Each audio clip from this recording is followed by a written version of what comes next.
Reka mbasuhuze abakunzi ba Forbes Official, ni Joseph Iradukunda ndetse na Bayingana Semugeshi Dossier Analytique. Ndagusuhuje bwana Semugeshi. Yakoze cyane Joseph.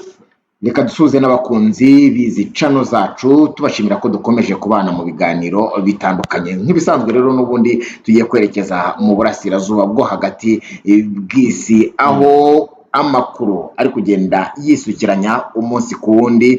Donald Trump kumvikana na Iran byakomeje kwanga, ibyemezo bikomeje gufatwa, ariko Urusiya nabwo bwabyinjiyemo.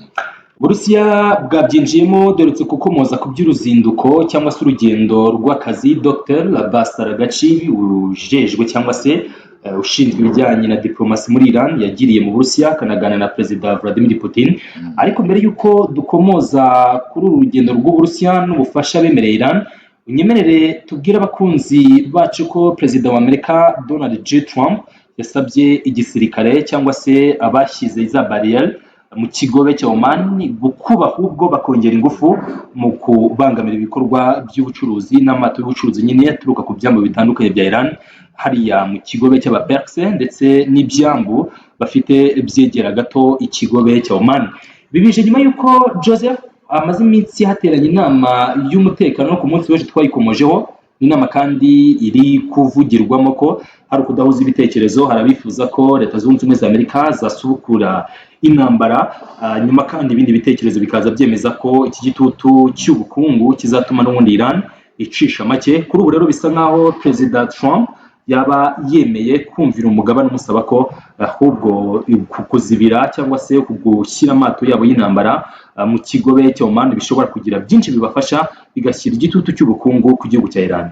Aratekereza ko gukomeza gushyira igitutu ku bukungu bwa Iran aribyo bizamufasha gukomeza gupushinga Iran kwemera ibiganiro. Twaze tubivugaho mu biganiro byacu byatambutse uburyo Donald Trump yabwiye ubutegetsi bwa Iran ko nibifuza ibiganiro telefone ze zifunguye bazahamagara kugira ngo bagire ibyo baganiraho. Ariko kandi birasa naho Iran yamaze kumaramaza, ahubwo isa naho ihagaze neza mu kibuga cy'urugamba, biri gutuma Donald Trump afata imyanzuro navuga ko ishingiye ku burakari, kuko kugeza izi saha bwana Semugeshi birasa naho Leta Zunze Ubumwe za Amerika zitarumva neza impamvu Iran itaraca bugufi. Nyamara guhera ku ntangiriro y'intambara wabonaga ko icyizere cyahabwaga isi. Donald Trump ni ukunda kuvuga ababwira ko yacishiye bugufi Iran nta kindi igomba gukora usibye kwemera ibyo Leta Zunze Ubumwe za Amerika ziyisaba, maze ngo bakafungura umuhoro wa Hormuz nk'uko bizeye ko bo bamaze kuwufunga bihagije. Ntekereza ko ari naho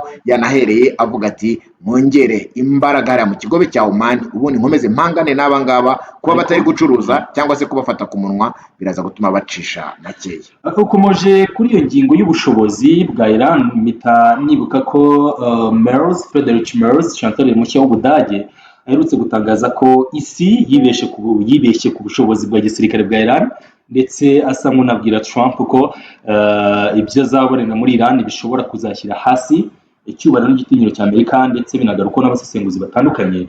Ahagarara Trump ku munsi w'ejo asa nkaho yamusubije avuga ati ikigaragara ni uko abategetsi bo mu Burayi usibye kuba baratwimye amaboko ariko kandi bakomeje no kudukina ku mubyimba. Trump ati buriya chancelier w'Ubudage atekereza ko kuba Iran yatunga intwaro kirimbuzi nta kintu bitwaye, ariko iramutse zitunze isi yose bishobora kujya mu kaga. Hanyuma rero ashyiramo akantu k'inyuro ati ariko n'ubundi nta mugayo. Ati no wonder Germany is doing so poorly. Nta mugayo n'ubundi nese muravuga nubwo ibyo muvuga nyine ntibifatika, ni nko kubabwira ko nta cyo guhomba bafite, nta kintu ufite cyo guhomba, cyane ko Ubudage nibwo gusa Iran ikomeje gushinjwa gutunga intwaro. Nyamara ku ruhande rundi abakomeje gukurikirana ibiganiro muri Iran cyangwa se uburyo Iran yigaragaza nk'ubu ngubu nyine BRICS News yakomeje yandika ngo Iran shows no sign of collapse despite US President Trump's easy claims, CBS report. Bivuze ngo kugeza ubu ngubu nta Irani nta kimenyetso na kimwe iragaragaza bigaragara ko yaba yarakoze intwaro za kirimbuzi cyangwa se hari uburyo yaba ishaka guhemukira isi, nubwo Donald Trump akomeje kuza kugenda abyitsaho. Ibi ngibi rero twari tubikomojeho ubwo Bwana Semugeshi wari uvuze uburyo Germany yatewe utwatsi na Leta z'Ubumwe za Amerika. Nk'ibisanzwe n'ubundi Donald Trump yagiye gusubiza asubiza mu buryo bwo kwandamayininga cyangwa se kuminimiza ubushobozi bw'ibindi bihugu ndetse n'abategetsi babyo, cyane cyane nk'ibi ngibi bya OTAN bahuriye bikunze kumukorera. Ariko nanone ibyo Chancellor w'Ubudage avuga Friedrich Merz mu by'ukuri nibyo. Reka tujye kuri global surveillance. Hari inkuru kugira ngo ababyeyi bayibonye amabere yahise yikora.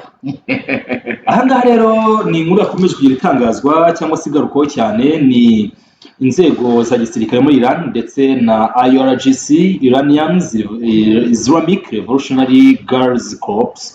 Uyu mutwe wa Kisilamu muri ubutegetsi bwa Kisilamu muri Iran birumvikana wemeza ko wakuye zimwe muri misile za Amerika zarashwe ku butaka bwa Iran, by'umwihariko mu burengerazuba mu majyepfo y'igihugu cya Iran mu ntara bita Hormozgan. Aha ngaha rero ngo izi misile zarahaguye ariko nizasandara zirahasigara. Ubwo rero barazifashe, ubu barimo barazigaho cyangwa se base bazerekeza muri laboratoire batangire bazigeho, biga imikorere n'imikoreshereze y'izi misile, ndetse hari possibility yuko Amerika cyangwa se ibihugu byo mu kigobe bishobora gutangira kuraswaho n'intwaro bikoreye. Wibigira amabere yikoze y'uwo ari we wese nta wundi ndabona ari Donald Trump, ahubwo iri tsinda rya IRGC rishinzwe gutegura ibisasu cyangwa se no kwiga ku bisasu bya kirimbuzi cyangwa se bikomeye cyane. Nibyo bivuga ko ibigera kuri 15 byarashwe nk'uko wari ubivuze bitabashije gushwanyuka. Iri tsinda rero rya IRGC ryamaze kubivumbura. Urabona kimwe bakizanye cyangwa se byose babizanye, nubwo batweretse kimwe babigeje muri laboratoire, bagiye kwiga imikorere yabyo. Ikindi wamenya Bwana Semugeshi, kuvumbura bino bisasu biremereye Amerika yakoresheje bitabashije gushwanyuka bikajya muri laboratoire, biraza gutera ubwoba Leta z'Ubumwe za Amerika ndetse n'abariye bayo, kuko ubu ngubu Iran iri kubarirwa mu bihugu bya mbere biri gusohora aba engineer buri mwaka nyuma y'igihugu cy'Ubushinwa. Urabizi ko Ubushinwa bwashyize imbaraga mu kwiga cyangwa se mu kwimpawaringa aba scientifique mu bihugu bitandukanye, ndetse na Leta z'Ubumwe za Amerika zirimo mu bihugu bikomeye bisanzwe bitanga siyanse ku rwego rwo hejuru. Iran iri mu bihugu bya mbere ku isi bisohora aba engineer benshi ku isi. Abantu baravugaga bati ese ko intambara itangira Israel yagiye idetektinga aba scientifique ndetse na Amerika ikabibasira ikabica. Hahandi urabyibuka ko ya ntambara y'iminsi 12 yagaragaje ko ngo abatekinisiye bose cyangwa se aba scientifique ba Iran bose barishwe mu rwego rwo guca intege iyi mishinga yo gukora intwaro za kirimbuzi. Ariko urumva ko n'ubundi ahubwo abavuka abapfuye ni agatonyanga mu nyanja ukurikije abasohoka mu mashuri ahanitse b'abenjeniyeri bashobora gukomeza umushinga rwose. Kereka wishe igihugu cyawo niko nashatse kubona, kereka cyose kishe. Joseph, nureba reputation y'aba baturage b'abanya-Irani uraza gusanga muri rusange n'ababarizwa mu nzego zitandukanye z'ubutegetsi cyangwa se z'ubuyobozi, ni abantu uzasanga buriya nuko bidakunda kuvugwaho cyangwa se bivuzweho badahabwa credit bakwiye, ariko abenshi buriya bafite doctor mbere y'indi mirimo bagira. Ni doctor Major General runaka, doctor cyangwa se professeur, ministre runaka, professeur, deputy runaka. N'abantu b'abelite. Iran ifite civilisation no mu mateka yabo na mbere rwose na kera na kare, n'abantu b'abahanga cyane. Kuri ubu rero kuba batangiye kwifashisha cyangwa se kwerekeza muri za laboratoire zabo ibi bikoresho by'abanyamerika cyangwa imisire zabo kabuhariwe, nyongore kwa Dr. Yastiri Ubushinwa nibwo muhangana hanini noneho bwaca icyuho bwa guca uko bubona bimwe mu bikoresho muri gukoresha tayari, tumenya ko utazongera kubakangisha guca muri humye, tumenya ko utazongera kubakangisha ibyo bikangisho bya muri rusange. Tumanutseho gato rero tukiri kuri global surveillance, Joseph nyemerere tuvuge kuri iyi ngingo yindi ubutumwa bwa Perezida Trump ni ubutumwa buri hano ugira ngo buri mu nyandiko yashyize hano uri kuyibona ati Iran can't get the act together, they don't know how to sign non-nuclear deal, they better get smart soon. President Donald J. Trump, no more Mr. Nice. Ati rwose birasa naho Iran ikeneye abantu bayigisha uko bakora cyangwa se uko basinya. Ati kugeza ubu biragaragara ko mu by'ukuri batazi ngo barakora iki kubijyanye n'amasezerano ya kirimbuzi. Mbibutsa ko Iran hashize iminsi rwose ivuze ko ingingo yerekeranye na nuclear ari ingingo itagomba kuvugwaho cyangwa se ngo ikorweho.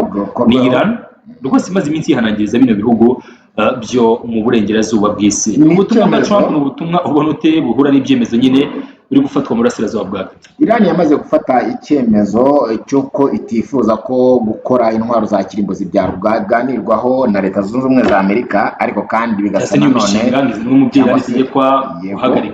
cyangwa se kuyihagarika cyangwa kongera kuyikoraho ukundi. Gusa ku rundi ruhande Donald Trump nawe asa n'uwanamaramaje, ashaka kwereka isi bidasubirwaho ko gukora intwaro za kirimbuzi kuri Iran ibyo ari kirazira. Ariko abahanga mu by'intambara bakabona ko uri gupushinga Donald Trump ari Israel kurenza undi uwo ari we wese, kuko intwaro za kirimbuzi kuba Iran yazitunga uwo biteye impungenge cyane ni Israel. Urabizi ko bivuga ko no mu mategeko ya Iran, mu itegeko nshinga harimo ko uko byagenda kose bazagerageza gukora ibishoboka byose bakarangiza cyangwa se bagakora ku ikarita y'isi igihugu cya Israel. Ibi ngibi rero bikaba byari bimaze imyaka igera kuri 40 Iran yitegura igenda ikora akantu ku kandi kugira ngo izagere kuri urwego rw'intwaro za kirimbuzi, izashyire mu bikorwa umugambi wayo.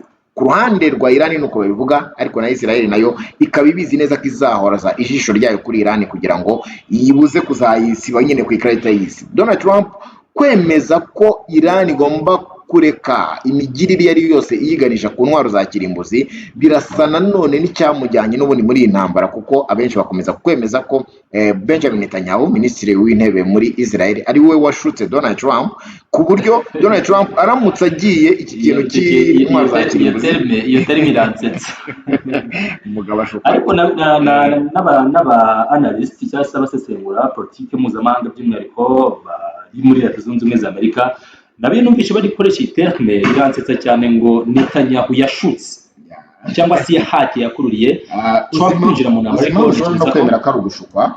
Mu by'ukuri iyo urebye imbaraga Amerika imaze gutakaza muri iyi ntambara, noneho no gusubira inyuma bikaba byatangiye kuyinanira, niho abantu bahera bavuga bati yashutse Donald Trump yinjira mu ntambara isaba imbaraga nyinshi. Wabonye ko n'abategetsi mu rwego rwo hejuru mu gisirikare muri Amerika bamwe bagiye begura, abandi bareguzwa. Bivuze ngo ni intambara babonaga neza ko izasaba imbaraga nyinshi ndetse ikanatwara ubuzima bw'abanyamerika, kandi urabizi iraso ry'umunyamerika mu by'ukuri ni agaciro gakomeye, nk'uko bo babyibrandinze, si uko ari abantu baruta abandi, ariko bibrandinze kugaragariza isi ko umunyamerika adakorwaho. Kuba bari babonye rero aho hantu bagomba kuhatakariza ubuzima, byatumye abafata ibyemezo ku rwego rwo hejuru batangira kugenda basa n'abava inyuma ya Donald Trump.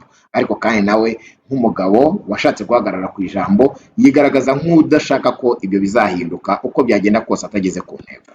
Nyuma rero twerekeze n'ubundi inkuru yacu kuri The Hormuz Letter.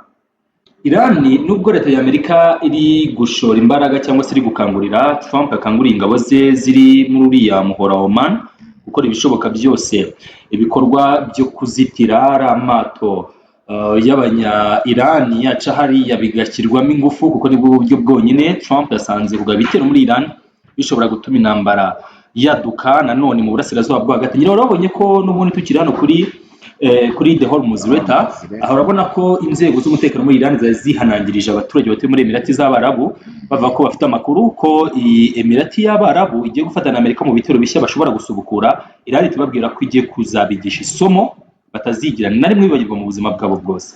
Ni Emirati z'Abarabu zamaze no kuva muri OPEC, ngira ngo ku munsi w'ejo badukurikiye twabikomojeho n'abakurikira ariko dibuga Global Prime twabikomojeho ku bijyanye n'iyi migirire. Hanyuma ubu butumwa bwa Iran bunaho rero n'ikintu nashaka kuvuga hano, Pakistan yafunguye inzira zo ku butaka 6 zitandukanye zifasha kontineri zirenga 3000 zafatiwe ku byambu bya Pakistan hari hafi y'ikigobe cya Oman, ubwo ni mu majyepfo akiri uburengerazuba bwa Pakistan. Babuze uko bazamuka, Amerika yazitiye zira kontineri kubera ko zerekeza muri Iran. Urabizi ko blockade itangira ibyerekera muri Iran n'ibisohokayo. Hanyuma rero Pakistan yabafunguye inzira esheshatu zikura ibicuruzwa ku byambu bizwi nka Rwanda ndetse na Karachi, bikomeza bijya muri Iran. Si ubufatanyabikorwa mu cyo twakwita nk'icyaha, ni ubufatanyabikorwa mu cyo twakwita nk'icyaha, ariko iyo bigeze mu bukungu bisa naho amaraso aba yatewe hejuru, buri wese agasamaye. N'ubundi Donald Trump nta muntu n'umwe akunda iyo bigeze mu bya business. Niyo mpamvu abagabo nabo batangira kumureba bakavuga bati tubonye icyuho natwe duhita dutangira kwiyinjiriza. Gusa nari ntekereje ku migirire ya Emirates Zunze Ubumwe z'Abarabu. Iki gihugu nicyo cyarashweho misile nyinshi zivuye muri Iran kubera ubufatanye bwayo na Leta Zunze Ubumwe za Amerika.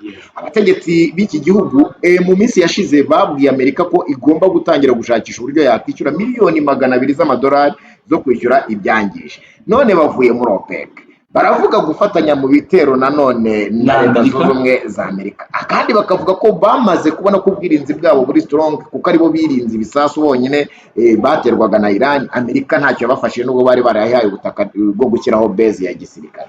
None uko ntabwo biri buze gufatwa nko kwivuguruza no kutamenya aho uhagarara mu mukino nk'uyu nguyu wa politike, ukazamera nka cya gikona cyabuze ubukwe gitaha bikarangira kiguye mu muriro. Leta Zunze Ubumwe z'Abarabu ko nazo zicukura peteroli nyinshi yenda zahangana na Iran kugira ngo bakomeze bacuruze, gufata icyemezo, kumenya guhagarara ku ijambo n'ahantu hamwe byaba biri guterwa n'iki ko tubona ibitangazamakuru harimo na The Hormuz Letter bakomeje kuyigaragaza nk'ikorana na Amerika, ubundi bakongera bakagaragaza ko ishaka kwihagararaho igakora yonyine no kwikora muri iyi ntambara. Iki gisobanuro cya politike kuba predictable, abana bakabona results ziri kujya hanze. Icyemezo cyo kuva muri OPEC ni icyemezo njye nashimye ku ruhande rumwe, kuko kigiye gutuma ya production quota ya OPEC itabafata. Bafite ubushobozi bwo gukora utugunguru miliyoni 5 ku munsi, muri OPEC barenzaga 3. Hanyuma kandi bafite ubwo bushobozi bagiye kujya bakora utugunguru miliyoni 5 ku munsi. Biraza korohereza isi mu gihe ubucuruzi nk'ubu bufashwe, ariko se ubundi bwo byakorohereza isi baraza kubinyuza he ko amazi afunze?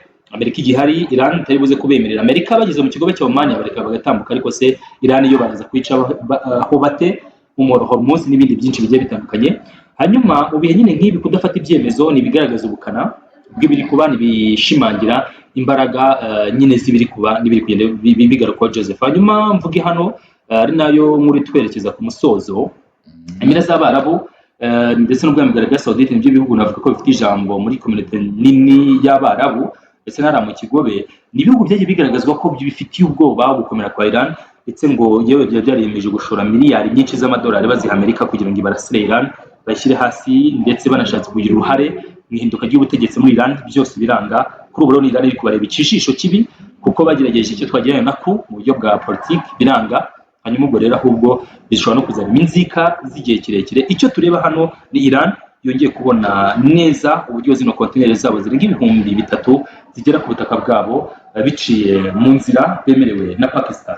Turabivuga, turaguprovidinga amakuru nka Forbes official na Bayingana Semugeshi dossier analytique, ariko kandi ntabwo twirengagije ko isi ikomeje guhura n'akaga kizamuka ry'ibiciro bikomoka kuri iyi ntambara Iran Amerika soje kuri Iran.